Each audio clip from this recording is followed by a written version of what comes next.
La idea principal que ayer compartíamos en relación a la resurrección de Lázaro es la siguiente. El amor de Dios por los suyos no es amor de mimos o caricias, es un amor que perfecciona. El hecho de que nos ama y de que nosotros le amemos no es garantía de que estaremos a salvo de todos los problemas y dolores de la vida. Nunca debemos pensar que el amor y el sufrimiento son incompatibles. Por cierto, se unen en Jesucristo y nos unen a Jesucristo, quien ve en estas situaciones oportunidades para que Dios sea glorificado. Y es precisamente ese el mensaje que el emisario de estas hermanas le lleva a estas mujeres atribuladas. Esta enfermedad no es para muerte, sino para la gloria de Dios, para que el Hijo de Dios sea glorificado por ella. La meditación del día de hoy nos hace una pregunta. ¿Entiendes que el Señor pueda permitir determinado sufrimiento en tu vida o en la de alguna persona cercana con un propósito más importante? ¿Cuánto nos cuesta entender esto y aceptarlo y abrazarlo por la fe y encontrar descanso cuando estamos sufriendo en esta verdad? En realidad, la respuesta del Señor, la actitud del Señor, podríamos decir que es algo extraña, porque la forma en que Él responde parece que contiene elementos contradictorios. Que el Hijo de Dios sea glorificado. Podemos entender estas palabras en dos sentidos. La resurrección de Lázaro permitiría a los discípulos una vez más ver la gloria de Dios en acción, como ya la habían contemplado en algunos de los milagros que Juan enumera en su Evangelio y sobre los cuales ya hemos meditado. No tenemos dudas acerca de esto, y menos en cuanto al milagro de la resurrección de Lázaro, que como decíamos ayer fue el milagro más sorprendente, más grande, y además es el milagro mejor detallada y que de una forma más clara demostró su poder. A lo largo de este Evangelio, el Señor ha hablado de su gloria en relación con la cruz, o la gloria en relación con la cruz. En el capítulo 9, versículo 3, dice que Él no había sido glorificado, el Espíritu Santo todavía no había venido. ¿Por qué? Porque Él no había consumado su obra en la cruz. Así que ahí vemos ya esta relación de la cruz con la gloria y también cómo Juan describe esta expectativa. Más tarde la encontraremos en el capítulo 12, versículo 23, cuando vienen los griegos que buscan a Jesús y el Señor ante esa petición responde que llega la hora en que ha de ser glorificado, pero que primero el grano de trigo debe caer en la tierra y morir. Y luego también en Juan 12:16, él habla de expresar esta verdad en cuanto a su muerte y resurrección. Así que Jesús contemplaba la cruz como la gloria suprema por el que la muerte de Lázaro también habría de proveerle de ella. Él sabe muy bien que ese evento será determinante también para que llegue a la cruz, lo cual sucedió evidentemente. Jesús, con plena conciencia, aceptó la cruz para ayudar al ser humano. Así que la gloria de Dios no solo se manifestaba en Cristo, mediante un milagro extraordinario que sorprendía a las personas y que declaraba evidentemente su poder, sino que Jesús unía la gloria, el ser glorificado, a los sufrimientos que habría de padecer en la cruz del Calvario para nuestra salvación. Él estuvo dispuesto a pagar el precio para darnos ayuda y salvación. Nosotros cuando recibimos alguna prueba o algún dolor por nuestra lealtad a Jesucristo, haría en realidad una gran diferencia si viéramos la cruz que debemos cargar como un privilegio, como nuestra gloria y como un camino que nos conduce a una gloria mayor. Esto Pablo lo expresa claramente en el capítulo 1 a los Filipenses, donde habla sobre el sufrimiento y el privilegio de participar de los sufrimientos de Cristo. Ahora, en los versículos 5 y 6 que hoy nos toca meditar, encontramos una aparente contradicción, porque dice que Jesús amaba a Marta, a María y a Lázaro, y luego dice, cuando yo pues que estaba enfermo, se quedó 2 días más en el lugar donde estaba. La verdad es que parece una contradicción.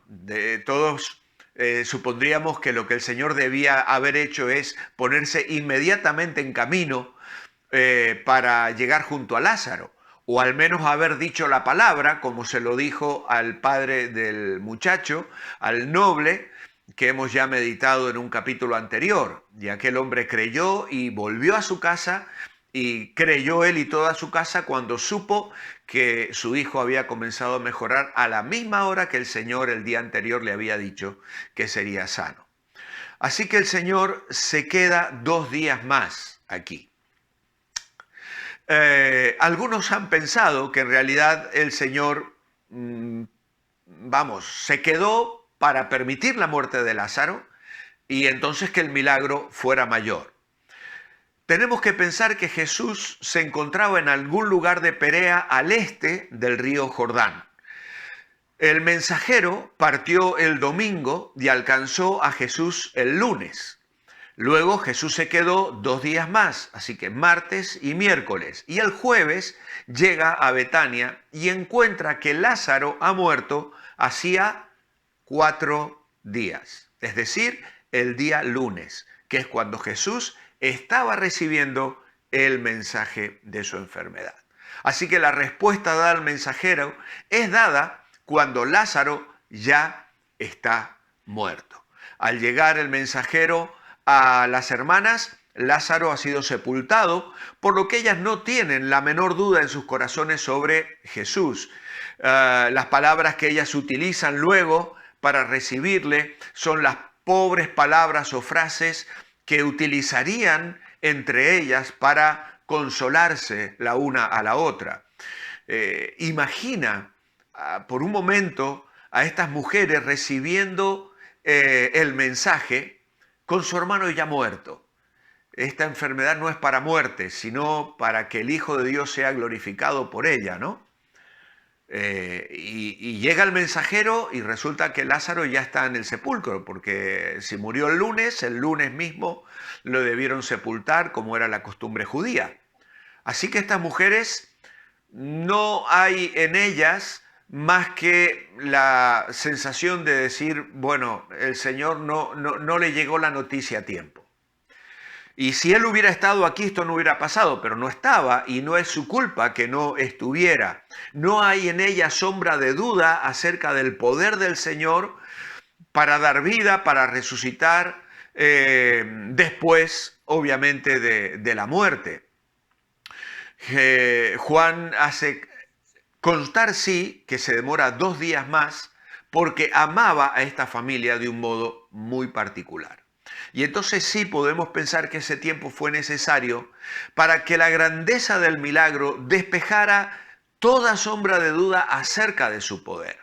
¿Por qué? Porque precisamente las otras resurrecciones del Señor, como bien nos decía Germán el domingo, fueron hechas en el mismo día en que la muerte se había producido. Y los judíos creían que el espíritu rondaba durante 3 días alrededor de la tumba. Por eso es que las tumbas judías tienen una pequeña ventanita, un ventanuco pequeñito. No estoy bien seguro en este momento si es para que el alma entre o salga, pero ellos tienen esa esperanza de que, o tenían esa esperanza en aquel tiempo, de que la muerte, todavía el cuerpo podía volver a la vida. Y de esta manera se pudo comprobar absolutamente que Lázaro estaba definitivamente muerto. Es posible entonces que su respuesta demorada y a veces la respuesta que el Señor demora a nuestras peticiones sean en realidad una expresión de amor de su parte. Es decir, nosotros clamamos al Señor y le pedimos que intervenga y que solucione nuestros problemas. Y nuestra expectativa generalmente es inmediata, que el milagro ocurra ese mismo día. Pero a veces el Señor piensa, o siempre piensa de una manera diferente a la nuestra y ve cosas que nosotros no vemos, ¿no? La conciencia de un poder sublime y la calma majestuosa del Maestro nos es una clara lección de que Él nunca tiene prisa, menos en sus recados de amor, pues siempre, siempre el Señor tiene seguridad en todo lo que hace. Y esto nos habla de otra cosa que tiene que ver con el principio del horario divino. El capítulo 7, versículos 7 a 16, cuando el Señor se propone ir a Judea otra vez, los discípulos le dicen, Señor, allí te querían matar, te querían apedrear. Luego Tomás dice, vamos con él para que muramos, etc. Y el Señor habla allí de verso 9, no tiene el día 12 horas, el que anda de día no tropieza porque ve la luz de este mundo, pero el que anda de noche tropieza porque no hay luz en él. No hubo ninguna insistencia por parte de los discípulos para que el Señor hiciera algo a favor de Lázaro. Posiblemente pensaron que Jesús no respondería a su llamado debido a los peligros que suponía ir a Judea, y entonces se quedaron 2 días más en aquel lugar. Sin embargo, la seguridad del Señor nos llama la atención en los versículos 9 y 10, porque emplea la metáfora del día y de la noche para subrayar que el tiempo de su ministerio terrenal tiene un límite de duración fijado por el Padre, y este tiempo ni podía prolongarse por iniciativa de los discípulos, ni acortarse por la oposición y los complots de los enemigos que estaban tratando de llevarle a la muerte. Lo importante, dice el Señor, es andar a la luz de este plan y no prescindir de él, actitud que nos propone o nos trae como consecuencia tropiezos y caídas. Y los discípulos no comprenden la metáfora del Señor y tampoco lo que dice acerca del sueño de Lázaro. Fue una forma de enseñar de Jesús muy común en este evangelio. Primero Jesús dice algo que es mal interpretado, luego él explica lo que ha dicho, y es lo que sucedió con Nicodemo en el capítulo 3, que lo podéis comprobar, y luego en el capítulo 4 con la mujer samaritana. Y aquí el Señor les dice, me alegro por vosotros. La muerte de Lázaro significa una crisis para Jesús, pero se alegró porque daba la oportunidad de demostrar en forma apabullante lo que Dios puede hacer. Y esto es lo que ocurre en nuestras vidas. Las dificultades nos dan la oportunidad de mostrar con grandes hechos lo que proclamamos muchas veces con nuestros labios. No me gustan las crisis, dijo alguien, pero me gustan las oportunidades que nos brindan. Y muchas veces en la alabanza decimos, confiaré en ti, sé que no me dejarás. Pues eso tenemos la oportunidad de mostrarlo cuando la crisis, los problemas y las circunstancias difíciles llegan a nuestra vida y nos embargan de una manera dolorosa. Dios nunca nos pone en circunstancias desfavorables si no hubieran en ellas magníficas posibilidades para el crecimiento de nuestra fe y nuestra comunión con Él. Mi oración escrita en esta mañana es, amado Padre, gracias te doy por hacerme saber que tú me amas más de lo que yo me amo a mí mismo. Y lo mismo con aquellos a los que amo yo. Tienes planes, propósitos más elevados que los que yo puedo ver. Ayúdame a confiar en ti, aun cuando me parezca que demoras en responder a mi oración. Gracias por esta historia que me dejó lecciones espirituales tan claras. Que el Señor os bendiga. Os espero mañana a las 9:30.